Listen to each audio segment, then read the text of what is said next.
What is good? What is good? YouTube, what is good? Long time no see. Been a few days here. Let me get into this one.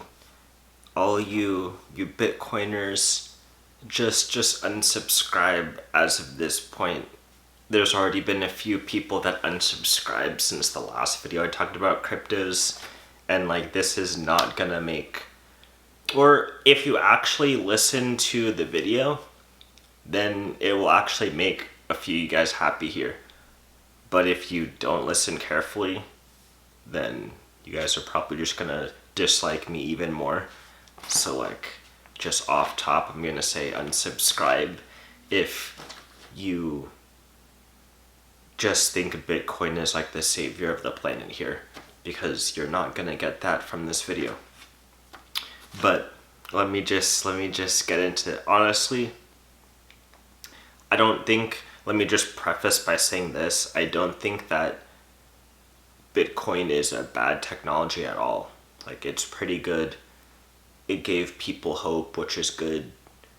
It combined some things in a very interesting way, and now people can build off that, and that's definitely good. But the thing about Bitcoin, though, honestly, is that this is something that was created that if the whole just monetary system in general wasn't so shitty, there'd be no real need for Bitcoin, honestly. Like, I'm just gonna say that before I get into the video. If the monetary system wasn't as shitty as it was, Bitcoin would be, I think there'd be, like, Bitcoin would be a cool idea, but it just wouldn't, like, it wouldn't be nearly as necessary here. I mean, it's all about inflation being so bad. A digital currency, that's cool, but the reason that we can't just operate cleanly in the actual world, like the physical world, is because inflation's so bad.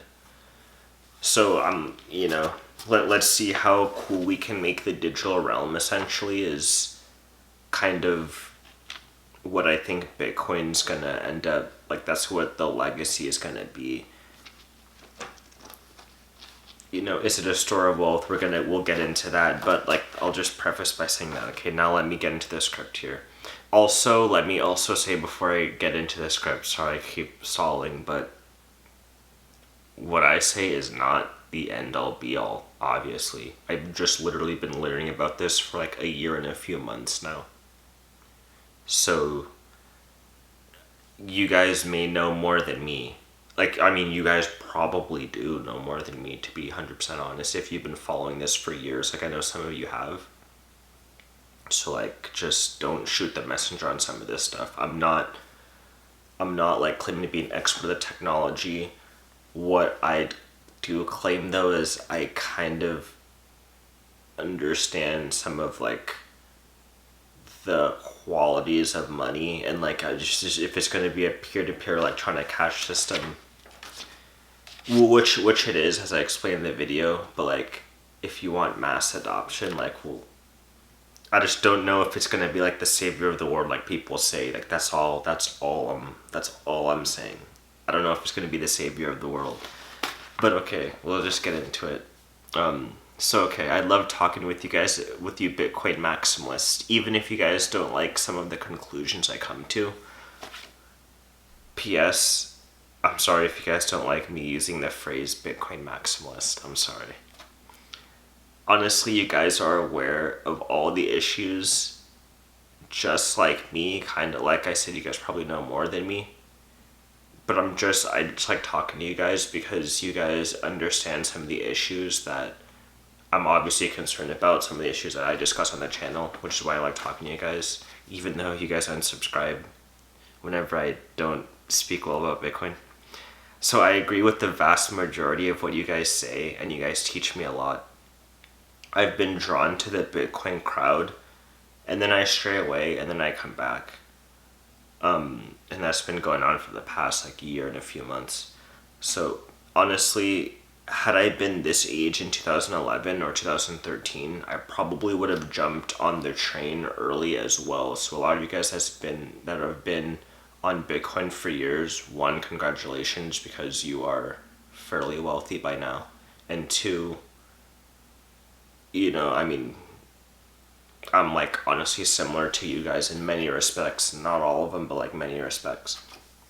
Ultimately, I could be wrong about some of my conclusions, but hear me out, and I'm sure you guys will tell me if I'm wrong. Like, fuck it. It is what it is.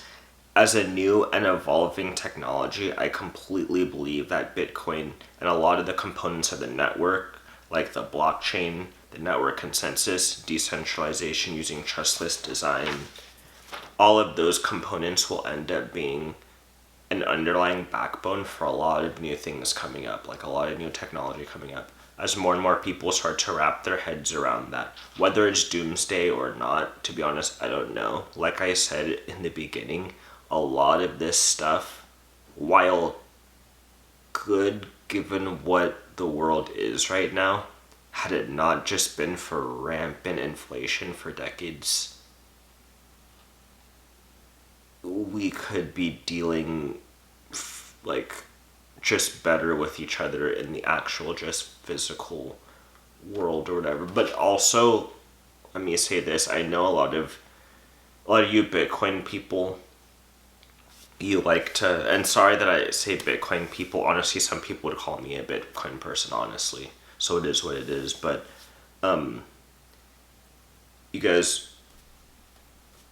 a lot of you guys aren't necessarily just the guys who want to like create a whole new digital realm on the planet. So there's a lot of different there's a lot of different reasons why people are really into Bitcoin. So just kind of bear with me. Like whenever I talk about, like, I'm not necessarily, how do I say it? I'm not necessarily trying to group all you guys together, if that makes sense. So just when I say things, if you don't believe in a certain thing that I mentioned about Bitcoin, like if you know some of the nuance, then don't take it to heart some of the things I say, if that makes sense. Like don't take it completely to heart if you understand some more of the nuance. Like a lot of people who watch this channel honestly just don't really know much about Bitcoin, and they might just be watching the video. So like I'm kind of trying to go general and also specific for the people who will understand it, but like general enough so people don't just tune out. But it is what it is. Like, let's see how successful I am. I'm probably not that successful, but let me just keep going. So also the idea of a digitally native currency, that idea isn't going away. And if anything, like I said prior, Bitcoin gave people hope for new stuff. And that's honestly the greatest thing I think it does, regardless of just whatever, like just the fact that it's a new technology and it gives people something new to work on. It basically paved the way for the creation of an entirely new market, the cryptocurrency market. However you guys feel about that. Some of you guys just don't like that at all. Some of you guys believe in that heavily. What am I, like business partners or former business partners? I don't know quite where that's going. She is like completely 100% into crypto. Like she has like a passion for crypto. So some people really like that crypto space. So it gave people new ways of imagining and profiting off of the online world. Whether or not your goal for Bitcoin is like to use it for the online world or use it for the real world, it is what it is. Like it is shaping the online world in a lot of ways that I can get into in later videos. So with all this being said, do I think of it currently as a peer-to-peer electronic cash system like it's stated in the white paper? Drum roll please. No, I'm just kidding. Like I actually do. It is a peer-to-peer electronic cash system. It, used by the masses that way. We'll get into that later. But it is a peer-to-peer electronic cash system. Do most people involved with Bitcoin treat it that way though? See, the answer to that is no. The answer to that is no. It just simply is not seen as a cash system by most people who have Bitcoin. Like I have friends and family that have Bitcoin, Do they use Bitcoin to pay for anything? No. Do they take money out of Bitcoin? No. Like, do they even trade Bitcoin like many people do? Do they even trade Bitcoin? No. Just the average person does not use Bitcoin in that way, yet they hold Bitcoin. So, see, and then the fact that there's only a certain amount of Bitcoin, the more people who just hold Bitcoin and don't do anything with it, the less that it has of the less of an opportunity it has to be a true peer-to-peer electronic cash system.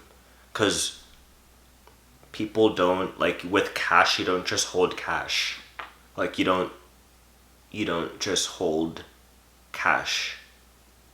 Like, you can save money, that's one thing, but like when you just hold something forever and don't use it to do anything, like that's like an asset. Like, don't use it to do anything on the market, right? Like, not necessarily, like, because I'm going to compare it to homes, and like, you live in a home, right? Like, a lot of the time you don't just do nothing in it, but like when you don't use it for the market at all, you can't, like, it just, like, it is a peer-to-peer cash system, but the more people who just hold it and don't do anything with it, like, it's just more of an asset. Like, people use the Lightning Network. I'm aware that exists.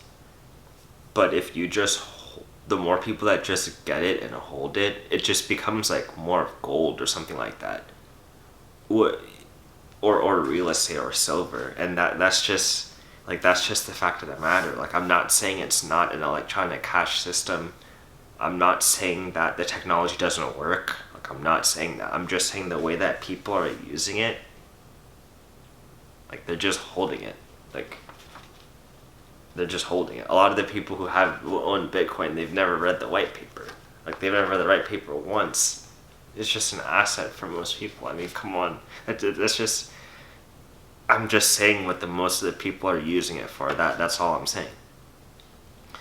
So, okay, I said a lot of what I was going to say later in the script right there, but okay, most people treat it as an asset, similar to how they treat real estate investments or gold and silver. They buy some and hold it, or they sell it to other investors. How many people are using Bitcoin like they use cash? Sure, people do, which is why it is still an electronic peer-to-peer cash system, because people still, they use Bitcoin as cash. But the vast majority of people who own Bitcoin do not use it that way. So yes, I'm aware of the Lightning Network. I get that it exists. I haven't used it before, but I know it exists and I know it works. Like, hooray, you know, like, if I get more money, I might get more Bitcoin, and I might actually use it as, like, I might actually use the Lightning Network. So, you know, there's your cash system. Did I say it wasn't cash? I didn't say it wasn't. So it is what it is. So like I said, I'm not saying that it's not being used in this manner. I'm just saying that as long as vendors globally are dealing in fiat currencies, Bitcoin is going to be tied to fiat currency. Gold is priced in fiat, silver is priced in fiat, land is priced in fiat, and Bitcoin will be priced in fiat. Like, I think the price is almost 50 grand now, so it went back up. That doesn't mean that Bitcoin isn't working as it was intended to work, but it just means that, seeing as it is a more valuable currency than the fiat currencies of the world, most people aren't going to circulate their Bitcoin around.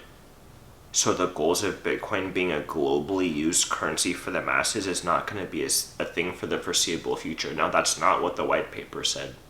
The white paper never said anything about, like, the whole globe, like, it being the next global currency. It never said anything about that. Like, this is just simply what many people who are, like, hardcore on Bitcoin, this is just some of the things that they believe. You might not believe it, and, like, then I'm not talking about you then.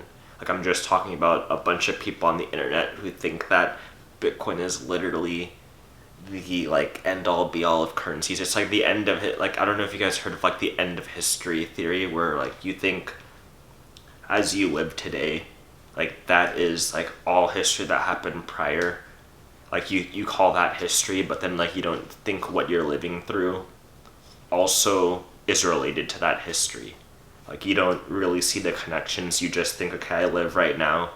Like, this, you don't connect it to all the history prior. Like, you think all the bad shit or whatever, you think humans learned, whatever the fuck. But, like, it's like the end of history theory, which before I was red-pilled, I kind of was in that end of history without really knowing it.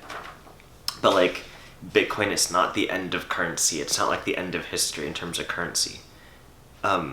It is like a new attempt at creating a currency. Like that. It's not, is it the solution to many problems? Like, maybe it is, I don't know. We'll see. We need more vendors to accept it, and then we'll see how governments deal with it. Like, the thing is, everyone can own Bitcoin, so it is better than many fiat currencies in that respect. Like, if you have an internet connection, and if you have something where people, like, they give you their Bitcoin because you sold them a good, or if you have, like, literally fiat currency to go buy Bitcoin, which is, like, part of the reason, like, that's part of the, like, problem I have with it. But, like, just, like, more vendors, so more users may take care of that. But, like, if you have the means, basically, you can own Bitcoin. But as long as more people hodl it than not, it's more of an asset. There's a phenomenon that defines this well. I forget what it's called, but, like, it's where one currency is more valuable than another, and the results of what comes from that. I'll discuss that in another video, but it definitely relates to, like, fiat currencies and Bitcoin, because, like, the more valuable currency is not going to be circulated as much. It's going to be treated as an asset. Like, that's what's happening to Bitcoin, because it's more valuable. People aren't going to circulate their more valuable currency. It's like gold. People don't use gold to buy stuff when they get gold. They just buy and hold their gold, because the less valuable currency has, especially when it's being inflated, the gold has a higher and higher price. So if you just hold on to that gold, you're going to have, like, you just retain your purchasing power, essentially. Like, that's kind of what Bitcoin's doing. It's not, like, you don't, how do I put this? Like, the value of stuff isn't really going up or down. It's just except, like, the currencies. So, like, you have the currencies, and you have, like, actual just real life goods. Real life goods in terms of, like, your food, for example, your food at the supermarket, it's not getting better or worse. Maybe it might be. You can, like, argue that, like, it might be, but, like, at the rate of how the currency is valuing and devaluing, it's not changing. Like, the food itself is not changing value that much, but the fiat currency that you use to buy it is, like, dropping in value rapidly, and then the value of the Bitcoin is kind of, like, just staying relatively static. As more people get involved with Bitcoin, then the value kind of increases, but, like, relative to how the value of, like, the fiat currency is moving, Bitcoin's relatively stable, which is why it's, like, considered a more valuable currency. But, like, with that more valuable currency, people aren't going to, like, they're not going to circulate it because it's more valuable than, like, the fiat currency. They're going to circulate the less valuable currency, and I'll explain that in another video. There's a whole name for that phenomenon. But okay, I rambled enough. That's it for this video. So, like, tell me I'm wrong in the comments, unsubscribe, dislike the video, etc. Just do what you want to do. It is what it is. I just wanted to get this out there because I've just been thinking about this a bunch, and I've been talking with one of you guys, like, the frequent commenter, like, you know who you are. I've been, like, kind of going back and forth with you with this over the few days since I posted my last video. I just wanted to get some of my thoughts out, because I've been talking to people on the internet about this for freaking, like, weeks, man. Like, and like I said, I just keep being, like, rolled back into this Bitcoin thing. Crypto, Bitcoin, this space is like confusing AF, but like at least everyone kind of understands some of the issues that are going on and that's going on in terms of our funny money here. So that's why I can't really, even if I wanted to, I can't really get away from like a lot of these concepts, like, and then Bitcoin and other cryptos and things like that. So, you know, it is what it is. That's why I like talking to you guys. So, alright, I'm done here, man. I rambled way too much. Actually, to be honest, no, I didn't. Like, I just, there's way more to say on this topic, and I will say more as time goes on, but I'm just glad I got some of that out. So hopefully you guys like the video. Do what you gotta do, eviscerate it. It is what it is. Alright, I'll catch you later.